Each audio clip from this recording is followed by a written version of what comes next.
आज हम देखने जा रहे हैं 2009 में रिलीज हुई एक शानदार मूवी जिसका नाम है डार्क प्लैनेट। यह मुख्य रूप से एक साइंस फिक्शन सर्वाइवल मूवी है। ओह हाँ, एक बार सोचिए तो हमारे पृथ्वी से करोड़ों किलोमीटर दूर स्थित एक और पृथ्वी जहां हजारों सालों से बस रहे हैं हमारे जैसे ही इंसान, लेकिन वह पृथ्वी हमारे जैसे कोई साधारण पृथ्वी नहीं, बल्कि इस पृथ्वी की मिट्टी, पानी, हवा सब कुछ पृथ्वी से बिल्कुल अलग था। लेकिन क्या होगा अगर इस अजीब पृथ्वी पर साधारण एक इंसान फंस जाए और उस पृथ्वी से बचकर लौटने का कोई और रास्ता ही न रहे? ऐसी ही एक भयानक स्थिति का सामना करते हुए इंसान क्या उस अजीब पृथ्वी पर सरवाइव कर पाएगा? यही हम देखेंगे इस मूवी में। तो चलिए घूम आए पृथ्वी के बाहर स्थित अजीब एक पृथ्वी की कहानी से। तो कहानी शुरू होती है भविष्य की पृथ्वी में, जब पृथ्वी बहुत ज्यादा आधुनिक हो चुकी थी। इस समय पृथ्वी का एक और नाम था, वह था परफेक्ट लैंड, क्योंकि पृथ्वी पर अब कोई भी प्रकार की समस्या नहीं थी। विज्ञान अब इतना उन्नत हो चुका था कि इंसान अब विभिन्न नई नई थ्योरी खोजकर मौत के अलावा लगभग हर रोगी का ट्रीटमेंट बना चुके थे। इसलिए अब पृथ्वी पर किसी इंसान को कोई रोग व्याधि नहीं था, बल्कि अब पृथ्वी की राजनीति, अर्थव्यवस्था, ये सभी विषय पूरी तरह सामान्य हो चुके थे। किसी चीज को लेकर पृथ्वी पर अब कोई भेदभाव नहीं था। पृथ्वी के हर इंसान को अब बराबर तरीके से उनके अधिकार मिलते थे, बल्कि पृथ्वी पर अब अमीर गरीब के बीच भी कोई फर्क नहीं था। पृथ्वी की शिक्षा व्यवस्था भी बहुत ज्यादा उन्नत थी और इस आधुनिक पृथ्वी में स्पेसशिप में ट्रैवल करना बहुत ही नॉर्मल एक विषय था, क्योंकि अब कोई भी इंसान किसी भी समय चाहे तो स्पेसशिप में ट्रैवल कर सकता था। अब हम यान नामक विशेष प्रकार के एक स्पेसशिप को देखते हैं, जहाँ मैक्स नामक एक लड़का था। मैक्स वहाँ कुछ सामान लेकर रिसर्च कर रहा था, लेकिन वह असल में अपने परिवार से भागकर स्पेसशिप ट्रैवल कर रहा था, क्योंकि मैक्स किसी भी तरह कॉलेज जाने को तैयार नहीं था। उसके असल में विभिन्न रिसर्च के प्रति बहुत ज्यादा रुचि थी, इसलिए वह विभिन्न चीजों पर एक्सपेरिमेंट करना पसंद करता था। इसी कारण वह सबके साथ संपर्क विच्छिन्न करके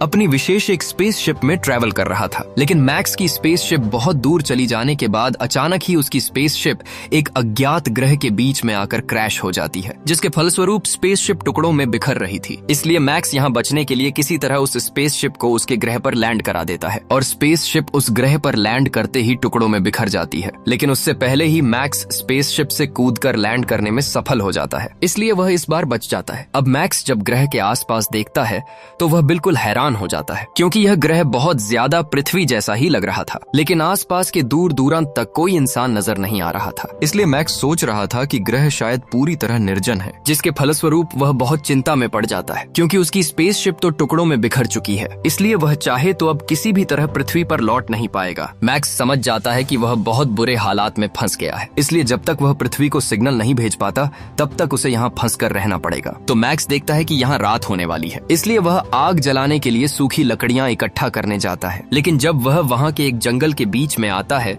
तो वह वहाँ अजीब प्रकार के एक प्राणी को देखता है। मैक्स तब उस प्राणी का पीछा करने लगता है। वह समझने की कोशिश करता है कि प्राणी असल में किस प्रकार का है और उस प्राणी की विशेषताएं क्या क्या हैं, ताकि बाद में वह पृथ्वी जाकर इनके बारे में रिसर्च कर सके। लेकिन मैक्स जब ऐसा कर रहा था, ठीक तभी वहाँ एक सोल्जर आ जाता है जिसका नाम है जेस। मैक्स तो उसे देखकर बिल्कुल हैरान हो जाता है और वह समझ जाता है कि इस ग्रह पर भी इंसान है। तो मैक्स वहाँ उसे अपना हथियार नीचे रखने को कहता है और वह उसे कहता है कि वह उसका कोई दुश्मन नहीं है, इसलिए वह उसे न मारे। लेकिन जेस फिर उसे वहाँ कुछ एक बात बता रहा था, लेकिन जेस भाषा में बात कर रहा था, इसलिए मैक्स उसकी कोई बात समझ नहीं पा रहा था। इसलिए मैक्स अपनी बेल्ट के बीच से एक डिवाइस निकालता है जो कि एक ट्रांसलेटर था। इसके माध्यम से मैक्स किसी भी भाषा को समझ सकता था। तो मैक्स यहाँ इस ट्रांसलेटर को अपने कान में डाल देता है, क्योंकि इस ट्रांसलेटर के माध्यम से वह अब किसी भी भाषा को समझ सकता था। लेकिन जेस यहाँ अपनी बेल्ट के बीच में गोली मार देता है, क्योंकि जेस को लग रहा था कि उसकी बेल्ट में कोई गुप्त डिवाइस हो सकती है। तो अब जेस मैक्स की तरफ बंदूक तानकर उसे अपने साथ एक जगह ले जाता है, जो कि विशाल बड़ा एक शहर था। मैक्स देखता है कि पूरा शहर सोल्जरों के कब्जे में है, बल्कि यहाँ की सारी चीजें सोल्जर ही कंट्रोल कर रहे हैं। मैक्स यहाँ के चारों तरफ को बहुत अच्छे से देखने लगता है और यहाँ के लोगों की स्थिति देखकर वह समझ जाता है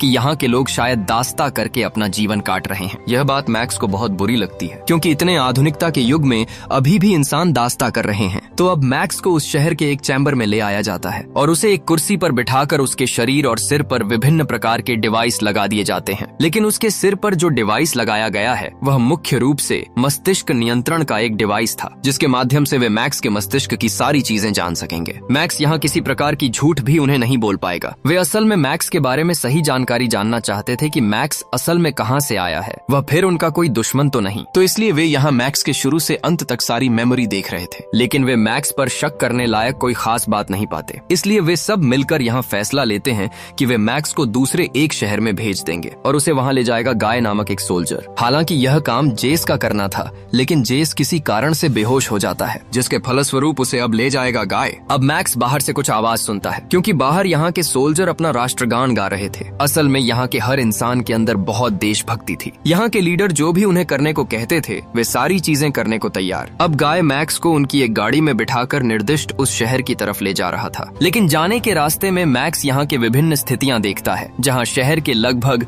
विभिन्न जगहें नष्ट हो चुकी हैं। तो अब वे विशाल बड़े एक टावर के पास से गुजर रहे थे। मैक्स तब गाय के पास टावर के बारे में जानना चाहता है। गाय तब उसे बताता है कि यह असल में शहर का एक प्रोटेक्शन टावर है। इस टावर के माध्यम से मुख्य रूप से सोल्जर दुश्मन पक्ष को दमन करते रहते हैं और खुद के शहर को वे रक्षा करते हैं। तो गाय जब मैक्स को ये सारी बातें बता रहा था, ठीक तभी उस टावर के बीच में एक विशाल बड़ा विस्फोट होता है। फलस्वरूप तुरंत ही टावर गिरने लगता है और कुछ ही पलों में यह विशाल टावर मैक्स की गाड़ी पर आ गिरता है। फलस्वरूप गाड़ी टुकड़ों में बिखर जाती है, बल्कि वहां मौजूद कई सोल्जर की मौत हो जाती है। और टावर के अंदर का एक लोहा जब मैक्स की गाड़ी के अंदर घुस जाता है, तब गाड़ी टुकड़ों टुकड़ों में टूट जाती है, जिससे उसके नीचे गाय दब जाता है। गाय यहाँ बचने के लिए चीखने लगता है, इसलिए मैक्स अपनी जान की परवाह न करते हुए वह गाय को बचाने जाता है। हालांकि आग लग जाने से वहाँ के लोहे बहुत गर्म हो चुके थे, लेकिन फिर भी मैक्स कई सैनिकों को वहाँ से बचा ले जाता है। और मैक्स वहाँ देखता है कि दुश्मन पक्ष वास्तव में पूरे शहर को नष्ट करना चाहता है। उनका लक्ष्य यहाँ के लीडर को हराना है और इसी कारण शहर के विभिन्न जगहों पर ऊंचे ऊंचे टावर हैं। अब सैनिकों के अनुसार गाय मैक्स को उस जगह ले जाने के लिए उन्हें अब पैदल ही पूरा रास्ता तय करना होगा। तो गायस पूरे रास्ते में माइक के साथ बातें करते करते लगातार लगभग कई घंटे चलने के बाद वे उस शहर में पहुंच जाते हैं। इस शहर का नाम था ड्रीमलैंड। मैक्स देखता है कि यह बहुत आधुनिक शहर है। अब जब भी मैक्स इस शहर में पहुंचता है,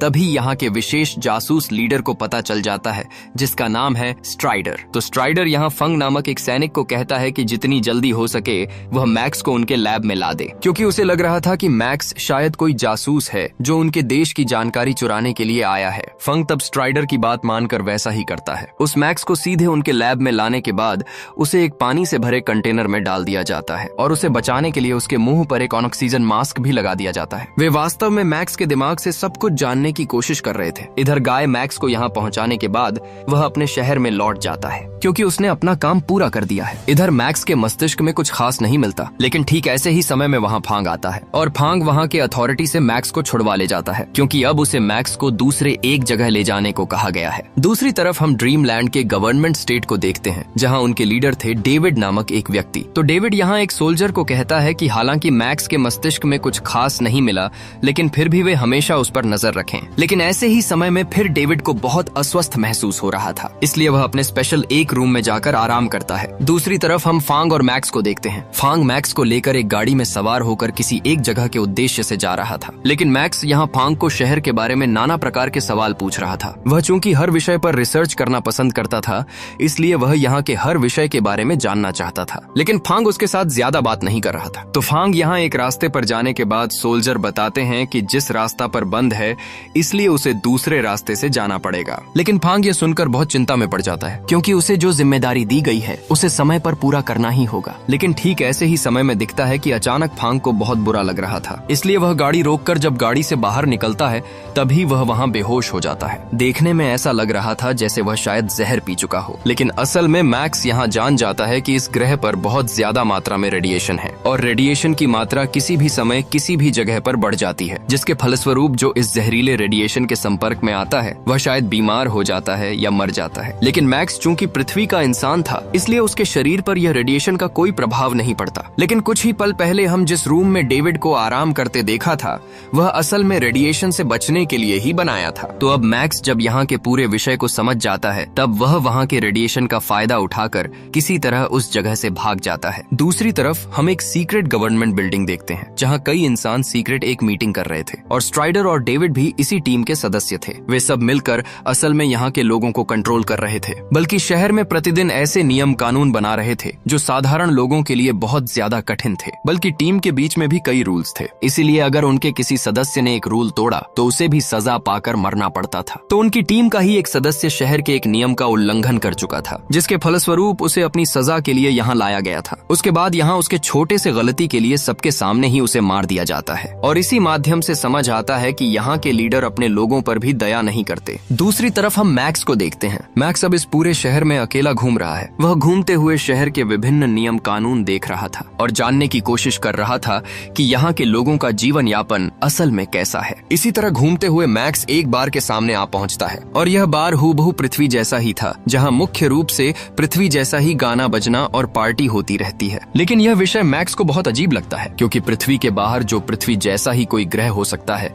यह विषय मैक्स को सबसे ज्यादा हैरान कर रहा था। अब मैक्स उस बार के अंदर बैठकर आसपास की स्थिति देख रहा था, लेकिन ठीक ऐसे ही समय में उसकी नजर पड़ती है एक लड़की की तरफ। यह लड़की का नाम था राडा। वह असल में इस बार की वेट्रेस थी, लेकिन राडा बहुत सौम्य और सरल स्वभाव की लड़की थी, जो पहली नजर में ही मैक्स को बहुत अच्छी लग जाती है। मैक्स तब विभिन्न चीजें ऑर्डर करने के बहाने राडा के साथ विभिन्न तरीकों से बात करने की कोशिश कर रहा था, लेकिन ऐसे ही समय में दिखता है कि वहाँ अजीब दिखने वाला एक व्यक्ति राडा को परेशान कर रहा था। लेकिन यह विषय मैक्स को बिल्कुल भी अच्छा नहीं लगता। वह ऑर्डर देने के बहाने राडा को अपने पास ही रख रहा था, जिसके फलस्वरूप वह व्यक्ति आकर तब मैक्स पर हमला करता है। हालांकि मैक्स उसे पहले अच्छे से हट जाने को कहता है, लेकिन व्यक्ति यहाँ उसके साथ लड़ाई शुरू कर देता है। मैक्स तब उसे ऐसे मारधाड़ करता है कि कुछ ही पलों में वह हार मानकर वहाँ से चला जाता है। राडा मैक्स को धन्यवाद देती है, तो यहाँ राडा की सरल बातें सुनकर मैक्स उसके प्रति और ज्यादा इम्प्रेस हो जाता है। तो अब मैक्स राडा के साथ नाना विषयों पर बात करता है। मैक्स की बात करने की कला बहुत अच्छी थी, इसलिए कुछ ही पलों में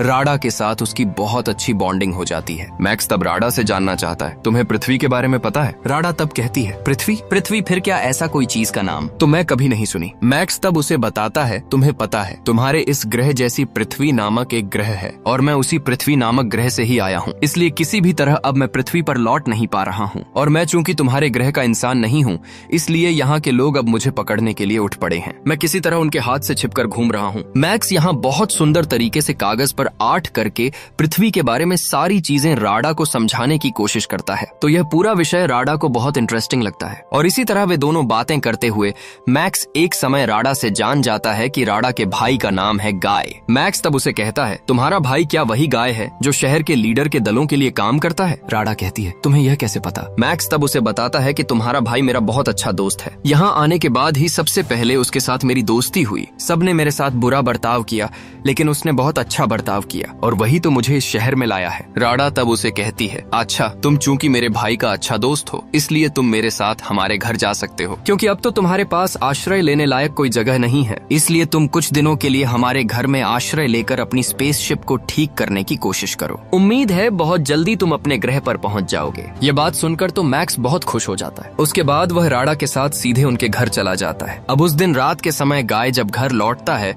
तब वह मैक्स को देखकर चौंक जाता है, क्योंकि आज सुबह ही उसने मैक्स को फांक के हाथ सौंप दिया था। इसीलिए गाय यहाँ तुरंत समझ जाता है कि मैक्स किसी न किसी तरह उनके हाथ से भाग आया है, इसलिए वह यहाँ तुरंत फिर मैक्स को अरेस्ट करने वाला था, क्योंकि यह उसका कर्तव्य था। लेकिन राडा यहाँ अपने भाई को कहती है कि उसने खुद मैक्स को यहाँ लाया है। मैक्स तब गाय को कहता है, अरे दोस्त, तुम तो मुझे पहचान ही रहे हो। मैंने तो तुम्हारी जान बचाने के लिए अपनी जान जोखिम में डाली है और तुम अब इस तरह का बदला ले रहे हो। मैं चूंकि तुम्हारी जान बचाकर तुम्हारी मदद की है, इसलिए तुम्हें भी अब मुझे मदद करनी होगी। मैं सिर्फ कुछ दिनों के लिए तुम्हारे साथ रहना चाहता हूँ। अब गाय के पास इसके अलावा कोई चारा नहीं था, इसलिए वह भी यहाँ मैक्स की बात मान लेता है। लेकिन वह मैक्स को कहता है, तुम फिर मेरी बहन को डेट करने की कोशिश तो नहीं कर रहे ना? तुम्हें मैं रहने तो दे रहा हूँ, लेकिन मेरी बहन से दूर रहना, ठीक है? मैक्स तब हंसते हुए उसे कहता है, इस मामले में मैं कोई गारंटी नहीं दे सकता। तो इसी तरह वे तीनों मिलकर मजाक करते हुए बहुत कम समय में उनके बीच बहुत अच्छी दोस्ती हो जाती है और कुछ ही दिनों में मैक्स शहर के नाना विषयों के बारे में जान जाता है। वह जान जाता है कि पूरे प्लैनेट को कहते हैं फादरलैंड और जो भी इस शहर को चलाते हैं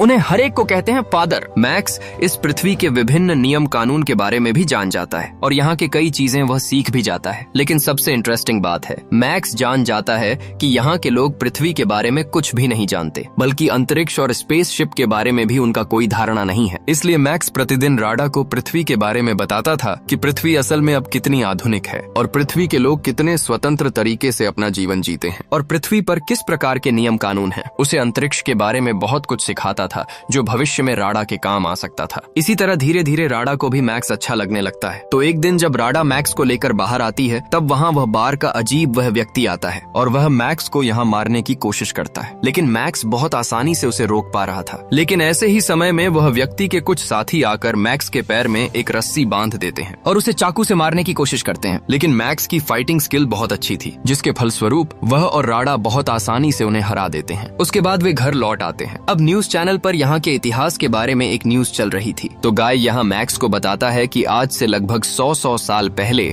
एक योग्य फादर ने दुश्मनों के खिलाफ लड़ाई की थी और उस शहर में विशाल विशाल टावर बनवाए थे। उन टावरों के माध्यम से शत्रु पक्ष को दमन करने में सफल हो गया था, जिसके फलस्वरूप उनका यह शहर स्वतंत्र तरीके से चल रहा था। लेकिन अब फिर वही शत्रु पक्ष के लोग उनके इस शहर को कब्जाने की कोशिश कर रहे हैं और उनके इस शत्रु पक्ष को कहते हैं रिवेंज। लेकिन गाय इस पूरे विषय पर बहुत ज्यादा सीरियस था। वह अपनी मातृभूमि और अपने शहर को रक्षा करना चाहता था और इसलिए वह अपनी बहुत कम उम्र से ही लीडरों के सोल्जरों की टीम में शामिल हो जाता है और विश्वास के साथ उनके साथ काम करता है। तो गाय यहाँ मैक्स को भी अपनी टीम में शामिल होने को कहता है, क्योंकि इससे बहुत सुविधाएं मिलती हैं, ताकि अगर वह एक बार यहाँ का सोल्जर बन पाए तो उसके ऊपर कोई शक नहीं करेगा। वह यहाँ का एक नागरिक बनकर यहाँ रह सकता है। लेकिन चूंकि अब मैक्स के पास कोई प्रकार का आईडी कार्ड नहीं था, गाय खुद जिम्मेदारी से उसे टीम में ज्वाइन करवाना चाहता है। लेकिन इस टीम में टिकने के लिए उसे कई ट्रेनिंग से गुजरना पड़ेगा और अगर वह वे ट्रेनिंग पास कर पाए तो ही उसे सोल्जरों की टीम में लिया जाएगा। तो गाय तब अपने चाचा कमांडर के माध्यम से मैक्स को किसी डॉक्यूमेंट के बिना ही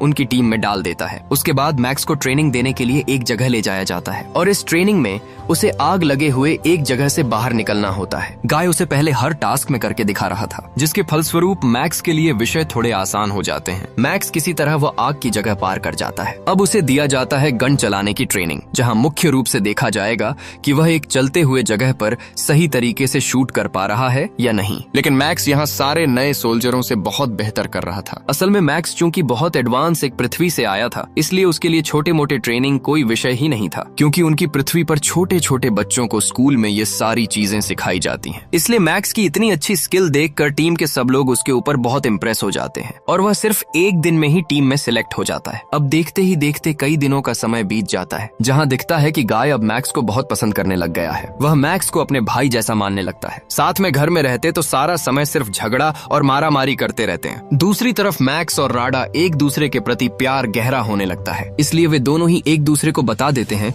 कि वे एक दूसरे को कितना प्यार करते हैं। मैक्स असल में राडा से प्रचंड प्यार कर बैठा था, इसलिए वह राडा को छोड़कर पृथ्वी पर किसी भी तरह लौटना नहीं चाहता था। उसके लिए जैसे उसका यह नया जीवन ही अच्छा लगने लगा था। वह असल में गाय और राडा को बहुत अपनाने लगा है। अब कुछ दिनों बाद मैक्स के पास एक लेटर आता है, जिसके माध्यम से उसे एक महत्वपूर्ण मिशन के लिए बुलाया जाता है। मैक्स तब तुरंत तैयार होकर अपनी टीम में चला जाता है और आज उनका मिशन था रिवेंज के शहर में, यानी उनके दुश्मनों के शहर में। इसलिए मैक्स तब अपनी पूरी टीम के साथ वहां चला जाता है। उसके बाद दिखता है कि मैक्स की टीम उस शहर में प्रवेश करते ही वे छोटे बड़े किसी को भी नहीं देख रहे थे। वे जिसे सामने पा रहे थे उसे मार गिरा रहे थे। इसी तरह वे पूरे शहर के लोगों को मारते जाते हैं, बल्कि रास्ते में भी लोगों के साथ बहुत घिनौना बर्ताव करते जाते हैं। और यह सब कुछ देखकर मैक्स के लिए एक बात साफ हो जाती है, सोल्जर जो रिवेंज नाम से शत्रु पक्ष की बात कर रहे हैं, वे असल में इस प्लेनेट के साधारण लोग हैं। वे कोई शत्रु पक्ष नहीं, बल्कि वे इस प्लेनेट के गरीब वर्ग के लोग थे, जिनके पास कोई प्रकार की ताकत या पावर नहीं थी, बल्कि उनके पास कोई हथियार भी नहीं था। वे ऐसे लोग थे जो सोल्जरों के डर से डरे रहते हैं, बल्कि वे ठीक से अपने अधिकार भी नहीं पाते। और ये सोल्जर कुछ दिनों पर ही उनके ऊपर ऐसे हत्याकांड चलाते हैं ताकि बाकी डर जाएं और उनकी सारी बातें मान लें, बल्कि वे जिस नियम बना चुके हैं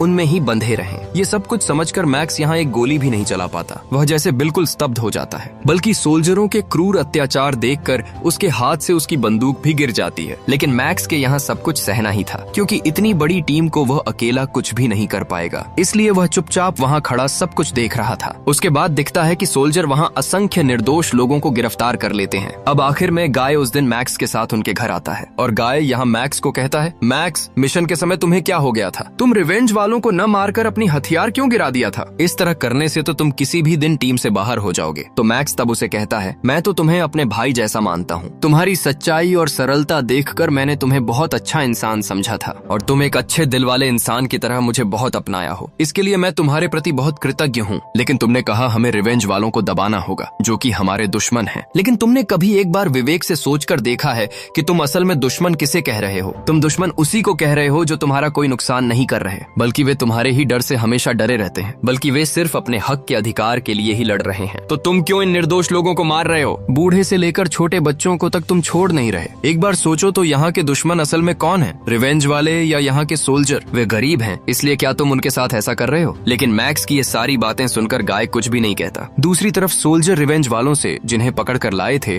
शहर के फादर उन्हें देखने जाते हैं और विभिन्न विषयों पर जांच शुरू करते हैं। वे बंधक लोगों से जानना चाहते हैं कि उन्हें दबाने के लिए वे क्या क्या प्लान बना रहे हैं, लेकिन वे हर कोई कहता है कि उन्होंने कोई प्रकार का प्लान नहीं किया। जिसके फलस्वरूप फादर यहाँ चमकीली रोशनी का एक प्रकार का लाइट जला देते हैं, जिसकी रोशनी की मात्रा बहुत ज्यादा थी और कुछ ही पलों के लिए इस रोशनी में रहने से किसी भी इंसान की आंखों में तीव्र दर्द शुरू हो जाता है, बल्कि उनके सिर भी जैसे प्रचंड दर्द से फटने लगते हैं। जिसके फलस्वरूप बंधक यहाँ प्रचंड जोर जोर से चिल्ला रहे थे। कई तो यहाँ विरोध करते हुए कह रहे थे कि वे उनके ऊपर ऐसा अत्याचार क्यों कर रहे हैं, उन्हें तो कोई गलती नहीं है, फिर भी वे बिना कारण उन्हें क्यों यहाँ पकड़ कर लाए हैं। अब इन बंधकों में जो ज्यादा विरोध कर रहे थे, उनमें से कुछ बंधकों को जेल भेज दिया जाता है और कई को सीधे फांसी की सजा दे दी जाती है, क्योंकि उन्होंने लीडरों के खिलाफ बात की। वे अपने अधिकार के लिए सबको उकसाया। फिर कई को यहाँ इलेक्ट्रिक शॉक देकर नाना तरीके से अत्याचार किया जा रहा था, जो एकदम सामने खड़े होकर देख रहा था मैक्स। लेकिन मैक्स जैसे ये सब कुछ सह पा रहा था, रिवेंज वालों के लोगों के लिए उसे बहुत बुरा लग रहा था। मैक्स यहाँ मन ही मन फैसला लेता है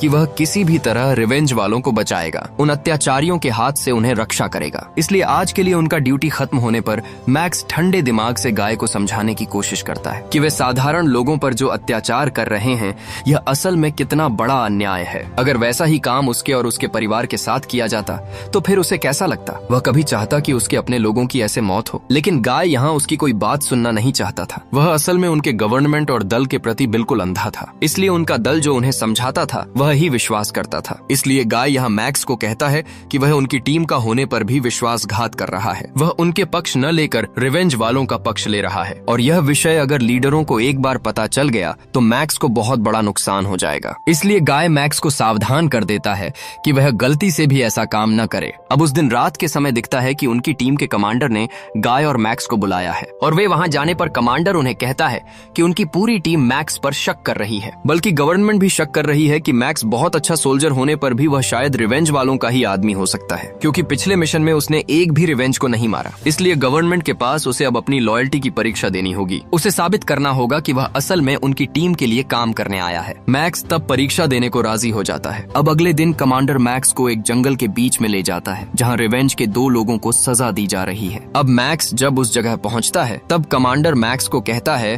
कि उसे अब अपने हाथों से उन दोनों को हत्या करनी होगी, और अगर वह ऐसा कर पाए तो साबित हो जाएगा मैक्स रिवेंज वालों का दल का नहीं है। लेकिन मैक्स तो उन्हें किसी भी तरह मार नहीं पाएगा, लेकिन फिर भी वह यहाँ ऐसा अभिनय करता है जैसे वह असल में उन्हें मार रहा हो, और वह मारने का बहाना करके उन 2 रिवेंज को थोड़ी दूर ले जाता है और वहाँ उन्हें छोड़कर भाग जाने को कहता है। वह एक बार के लिए यह सोचता भी नहीं कि उसके साथ इसका परिणाम असल में क्या होने वाला है। हालांकि उसने जो यह काम किया था वह कोई देखा नहीं था, लेकिन फिर भी मैक्स लौटकर कमांडर को सारी सच्ची बात बता देता है और वह बताता है कि वह रिवेंज वालों का ही पक्ष है। वह किसी भी तरह उनका यह अन्याय मानेगा नहीं। वह मौत के आग तक साधारण लोगों के पक्ष में ही रहेगा। उसके बाद मैक्स यहाँ बताता है कि वह आज से और सोल्जरों के साथ कोई काम नहीं करेगा। वह टीम से इस्तीफा दे रहा है। लेकिन यह सुनकर कमांडर बिल्कुल गुस्से में आ जाता है और वह तुरंत ही उसे एक के बाद एक गोली मारने लगता है। कुछ ही पलों में मैक्स जमीन पर लौट जाता है और यह सारी चीजें चुपचाप खड़े होकर देख रहा था गाय, क्योंकि उसके यहाँ कुछ करने का था नहीं। मैक्स ने उनकी टीम के नियम का उल्लंघन किया था। अब कमांडर यहाँ मैक्स की बॉडी जंगल के बीच में फेंक देता है और वह गाय और अपनी पूरी टीम को लेकर शहर में लौट जाता है। उसके बाद दिखता है शहर के हेडक्वार्टर में सीक्रेट एक मीटिंग चल रही है, जहाँ लीडर मिलकर एक साथ प्लान कर रहे थे कि वे रिवेंज वालों की तरह हर एक नेशन को एक एक करके कैसे कब्जा करेंगे और इस पूरे ग्रह पर कैसे वे सिर्फ अपना राज चला सकेंगे, और यही अब फादरों का मुख्य उद्देश्य था। तो डेविड यहाँ सबको कहता है कि वे इस मिशन में सफल तभी हो सकेंगे जब पूरा शहर का लोग उनके सपोर्ट में होंगे, बल्कि अन्य शहरों को कब्जाने के लिए वे भी उनका साथ देंगे, क्योंकि इससे उनकी सोल्जरों की टीम और भी ज्यादा मजबूत हो जाएगी, जिसके फलस्वरूप उनकी जीतने की संभावना बहुत ज्यादा बढ़ जाएगी। तो वे यहाँ खुद के उद्योग से एक फेक एसोसिएशन खोलने का फैसला लेते हैं, जो शहर के विभिन्न लोगों की मदद करेगा। और अगर वे इस कार्यक्रम को कई दिनों तक चलाते रहेंगे तो धीरे धीरे साधारण जनता के पास वे हीरो बन जाएंगे। हर कोई उनका सपोर्ट करने लगेगा और इसी तरह लोगों के इमोशन को काम में लगाकर वे अपनी टीम को बहुत बड़ा बना लेंगे। दूसरी तरफ हम कई रिवेंज वालों के लोगों को देखते हैं जो जंगल के बीच से मैक्स को पा चुके हैं। वे असल में बहुत समय पहले ही गोली की आवाज सुन ली थी, जिसके फलस्वरूप वे जंगल के अंदर विषय चेक करने आए थे और मैक्स को ढूंढ लिया था। और सौभाग्य से मैक्स अभी भी जिंदा था, इसलिए रिवेंज वाले उसे बचाते हैं और और अपने साथ रखते हैं। लेकिन एक साथ इतनी गोलियां लगने के बाद भी मैक्स के बचने का विषय उनके सबको हैरान कर देता था, क्योंकि इस ग्रह के लोग साधारण रूप से एक गोली खा लेने पर ही मर जाते हैं। लेकिन मैक्स तब यहाँ सबको पृथ्वी के बारे में बताता है कि पृथ्वी असल में कितनी एडवांस है, वहाँ के लोग कितने आधुनिक तरीके से अपना जीवन जीते हैं, बल्कि हर एक के शरीर में ऐसा एक डीएनए है जिसके कारण उनके शरीर में रोग प्रतिरोध क्षमता बहुत ज्यादा है। इसलिए उनके शरीर में जितना गहरा घाव हो चाहे वह बहुत जल्दी ठीक हो जाता है। मैक्स वहाँ रिवेंज वालों को उसके बारे में एक सीक्रेट भी बता देता है कि उसे न कि सिर्फ एक तरीके से मारा जा सकता है, वह है उसके सिर में गोली मारना। सिर्फ उसके सिर में गोली लगने पर ही वह मरेगा। विषय सुनकर रिवेंज वाले बिल्कुल हैरान हो जाते हैं। रिवेंज वाले तब मैक्स को बताते हैं कि यहाँ के फादरों के पास ऐसी कोई ताकत नहीं है, वे सिर्फ अपनी पावर और सैन्य ताकत को ही बढ़ा चुके हैं, जिसके फलस्वरूप रिवेंज वाले कभी उनके खिलाफ लड़ नहीं पाते। अब वे मैक्स को और बताते हैं कि उनके शहर के आसपास विशाल आकार के जो टावर हैं, वे टावर फादरों ने ही बनवाए हैं, और वे टावर किसी शत्रुओं को दमन करने के लिए नहीं, बल्कि हर टावर में रेडिएशन के बहुत ज्यादा गैस मौजूद हैं, और फादर असल में इन रेडिएशन के गैसों को शहर के लोगों के मस्तिष्क नियंत्रण के लिए इस्तेमाल करते रहते हैं, जिसके फलस्वरूप हर इंसान उनका नियंत्रण में रहता है और फादरों के फैसले ही उनके लिए सही लगते हैं। ये सारी बातें सुनकर मैक्स समझ जाता है कि फादरलैंड का गवर्नमेंट असल में कितना बुरा है, वे अपने स्वार्थ सिद्धि के लिए कितना नीचे स्तर पर जा सकते हैं। इसलिए मैक्स यहाँ रिवेंज वालों की टीम में शामिल हो जाता है और रिवेंज वालों सबको वह अपने हक का अधिकार देगा। अब रिवेंज वाले यहाँ मैक्स के साथ एक प्लान बनाते हैं कि कैसे वे ठीक से लड़ाई लड़ेंगे। अब उस दिन रात के समय वे प्लान के अनुसार एक टावर के पास चले जाते हैं और वे किसी तरह वहाँ के सिक्योरिटी गार्डों को नजरअंदाज करके सीधे उस टावर के अंदर घुस जाते हैं, क्योंकि उनका पहला मिशन है एक करके शहर के टावरों को नष्ट करना। लेकिन रिवेंज वाले पूरी तरह तैयारी लेकर आए थे, इसलिए गार्ड वे उनके ऊपर हमला करने से पहले ही वे उनके हथियार लेकर उन पर झपट पड़ते हैं और वे पलों में ही वहाँ के हर सोल्जर को हरा देते हैं और जाते हुए रास्ते में कई सोल्जरों को मारते जाते हैं। उसके बाद किसी मैदान में वे पहुंच जाते हैं टावर की फैसिलिटी के बीच में। उसके बाद वह टावर के सबसे नीचे जगह पर जाकर एक एक करके हर जगह पर टाइम बम सेट कर देते हैं। कुछ ही पलों में बम फट जाएंगे, लेकिन ऐसे ही समय में मैक्स देखता है कि वहाँ रिवेंज वालों के कई लोगों की बॉडी पड़ी है, इसलिए वह जल्दी एक रस्सी की मदद से बॉडीज को बांध लेता है और वह जब बॉडीज लेकर दूर चला जाता है, ठीक तभी वह पूरा टावर बम फटकर नष्ट हो जाता है। उसके बाद मैक्स वहाँ से सीधे राडा के पास चला जाता है। राडा उसे देखकर बहुत इमोशनल हो जाती है, क्योंकि उसने सोचा था मैक्स मर गया है, इसलिए वे दोनों यहाँ एक दूसरे को गले लगा लेते हैं। लेकिन ऐसे ही समय में सोल्जरों का एक सदस्य मैक्स को देख लेता है और तुरंत विषय उनकी हेडक्वार्टर में बता देता है। अब कुछ ही पलों बाद वहाँ गाय आता है। मैक्स तब गाय को कहता है कि वह कैसे उसे वहाँ छोड़कर चला आया और वह एक बार उसके पक्ष में खड़ा नहीं हुआ। गाय को प्रचंड गुस्सा आ जाता है और वह मैक्स को कहता है, मैंने तो तुम्हें इस शहर के नियम कानून कितनी बार बताए हैं, कितनी बार मना किया है फादरों के खिलाफ न जाने के लिए, फिर भी क्या तुम मेरी एक बात भी मानी? और तब मैं तुम्हारे पक्ष में खड़ा होने जाता तो मुझे भी मरना पड़ता, लेकिन मुझे तुम्हारी तरह इतनी कम उम्र में मरने की इच्छा नहीं है। तो उनके बीच जब ये सारी बातों पर बहस चल रही थी, ठीक तभी वहाँ सोल्जर आ जाते हैं और मैक्स के वहाँ से भागने से पहले वे उसे घेर लेते हैं। लेकिन मैक्स तो बहुत अच्छा एक फाइटर था, इसीलिए वह एक एक करके वहाँ हर सोल्जर को मारने लगता है। मैक्स असल में फाइट के नाना प्रकार की स्किल जानता था, इसलिए इतने सोल्जर होने पर भी कोई उसके साथ न पा रहा था। और यह स्थिति देखकर कमांडर यहाँ राडा को बंधक बना लेता है और वह मैक्स को सरेंडर करने को कहता है। अब मैक्स के पास भी कोई चारा नहीं था, इसीलिए मैक्स मजबूर होकर उनके सामने सरेंडर कर देता है। उसके बाद वे मैक्स को शहर से बहुत दूर के एक कालकोठरी में ले जाते हैं और उसे वहाँ कई कैदियों के साथ बंधक बना देते हैं। और ये बंधक मुख्य रूप से रिवेंज वालों के ही लोग थे और उनमें से एक का नाम था जेस और दूसरे का नाम था रिवेल। यहाँ रिवेल का एक हाथ था, रोबोटिक हाथ। दूसरी तरफ हम स्ट्राइडर नामक लीडर को देखते हैं। स्ट्राइडर असल में शहर के एजुकेशन सेक्टर का इंचार्ज था, जो डेविड के साथ बात कर रहा था। वह यहाँ डेविड को कहता है कि डेविड मैक्स को छोड़ दे, क्योंकि वह खुद मैक्स को लेकर रिसर्च करना चाहता है। असल में उसे थोड़ा बहुत समझ आ चुका था कि मैक्स के अंदर विशेष कोई पावर है जो यहाँ के किसी इंसानों के अंदर नहीं है, इसलिए स्ट्राइडर उसे लेकर रिसर्च करके देखना चाहता है कि उसके अंदर असल में क्या है। इसी कारण स्ट्राइडर यहाँ डेविड के साथ एक डील करता है, जिसके माध्यम से डेविड मैक्स को उसके हाथ सौंप देगा। लेकिन उस दिन रात के समय डेविड जब मैक्स का प्रोफाइल चेक करता है, तब वह मैक्स के बारे में अजीब कुछ जानकारी जान जाता है कि मैक्स के शरीर के अंदर ऐसी एक ताकत है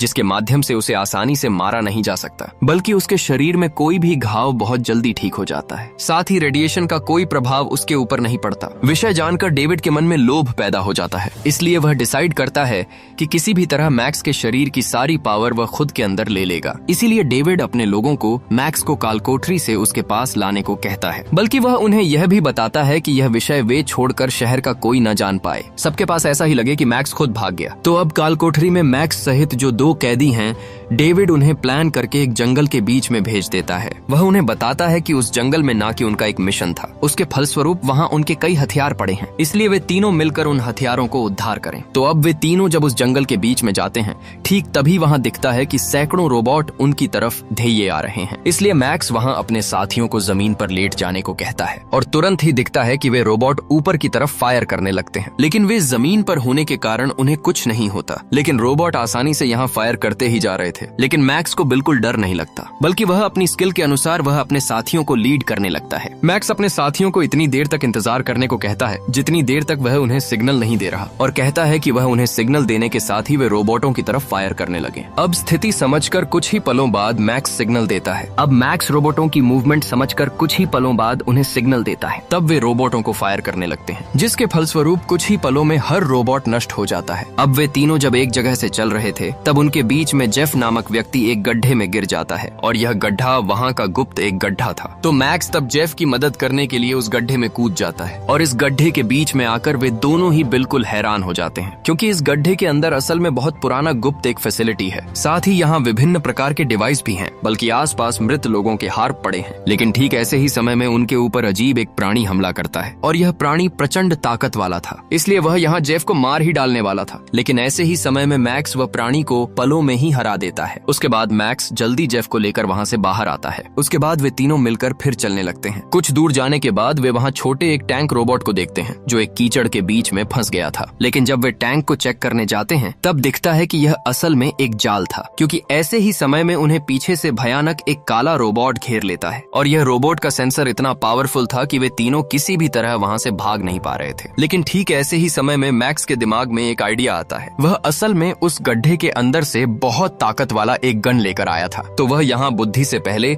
उस लाल टैंक के अंदर फायर कर देता है। मैक्स ऐसे ही समय में टैंक के अंदर फायर किया था, जब वह काला रोबोट लाल टैंक के ठीक सामने था, और लाल टैंक में फायर करने से इसका सेंसर एक्टिव हो जाता है। फलस्वरूप लगातार टैंक के अंदर से गोलियां निकलने लगती हैं, और तुरंत ही वह काला रोबोट बम फटकर नष्ट हो जाता है। अब मैक्स इस मौके का फायदा उठाकर सीधे उस लाल टैंक के अंदर प्रवेश करता है, और टैंक के अंदर जितने उसके तार हैं उन्हें वह काट देता है, जिसके फलस्वरूप टैंक का गोली करना बिल्कुल बंद हो जाता है। तो इधर फिर चलने के रास्ते में वे वहाँ कई ताकत वाले हथियार भी पा लेते हैं, जो वे अपने मिशन के लिए संग्रहित कर लेते हैं। अब उनके पास इतने पावरफुल और इतनी मात्रा में हथियार थे कि वे फादरों के खिलाफ लड़ने के लिए पूरी तरह तैयार। जेफ और रिवेल यहाँ मैक्स को बहुत धन्यवाद देते हैं, क्योंकि मैक्स के कारण ही वे अपनी टीम को इतना पावरफुल बना पाए। तो उनकी बातें सुनकर मैक्स समझ जाता है कि उसका काम पूरा हो गया है। रिवेंज वाले अब अपने अधिकार के लिए लड़ने को तैयार, इसलिए मैक्स उन्हें बताता है कि वह फादरलैंड से चला जाना चाहता है। अब मैक्स उन्हें विदाई देकर उस लाल टैंक के अंदर बैठ जाता है, और वह टैंक लेकर सीधे फादरलैंड के साउथ की तरफ चला जाता है, और जाते हुए रास्ते में मौजूद कई माइनों को नष्ट करता रहता है, ताकि उसके साथी इन माइनों के हाथ से बच सके। और यह लाल टैंक बहुत ताकत वाला होने के कारण यहाँ उसे कुछ नहीं होता। अब कुछ ही पलों में मैक्स शहर के एक चेक पॉइंट पर पहुंच जाता है, जहाँ कुछ सोल्जर शहर के एग्जिट पॉइंट पर नजर रख रहे थे। अब एक सोल्जर मैक्स के टैंक को चेक करने आता है, और यह सोल्जर कोई और नहीं बल्कि गाय था। तो गाय जब टैंक का ढक्कन खोलकर टैंक को चेक करने जाता है,